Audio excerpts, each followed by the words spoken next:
Rainbow 360 அன்பர்களுக்கு வணக்கம். நம்ம ரெயின்போ 360 சேனலை சப்ஸ்கிரைப் பண்ணவங்களுக்கு மீண்டும் நன்றியை தெரிவிச்சுக்கிறோம். சப்ஸ்கிரைப் பண்ண போகிறவங்களுக்கு முன்னதாகவே நன்றியை தெரிவிச்சுக்கிறோம். சப்ஸ்கிரைப் பண்ணுங்கள், ஷேர் பண்ணுங்கள், லைக் பண்ணுங்கள். உங்கள் கமெண்ட்லாம் இன்பாக்ஸில் உங்கள் கமெண்ட்டுகளை போடுங்க. இப்போ நம்ம விஸ்வாவசு வருடத்துக்கான புரட்டாசி மாத லக்ன பலன்களை பார்க்கலாம். மீண்டும் சொல்கிறேன், லக்ன பலன்கள்.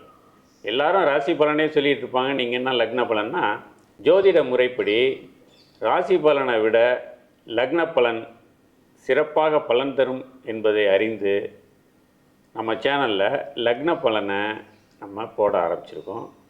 அன்பர்கள் இதை தொடர்ந்து கவனித்து உங்களுடைய அனுபவங்களை எங்களோட பகிர்ந்துக்கணும்.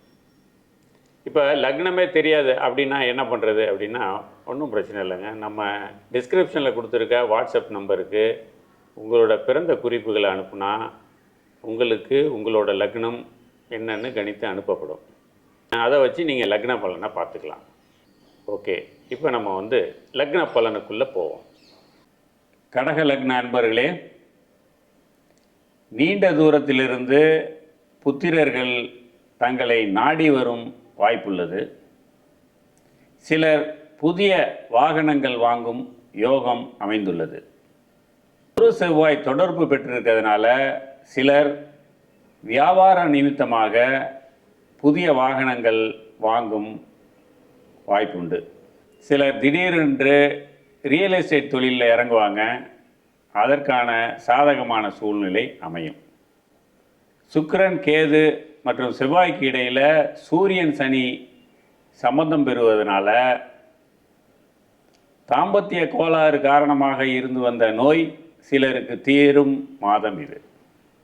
இயலிசை நாடக ராசியில், அதாவது மிதுனத்தில் குரு சஞ்சரிப்பதால் மற்றும் கலைத்துறைக்கு ஆதரவான சுக்கிரன், புதன், சந்திரனின் சஞ்சாரங்கள் கலைத்துறைக்கு சாதகமாக இருப்பதாலும் தற்போது முயற்சி செய்யும் திரைப்படங்கள் மிகப்பெரிய வெற்றியையும் அரசு விருதுகளையும் பெற்றுத்தரும் நல் வாய்ப்புண்டு.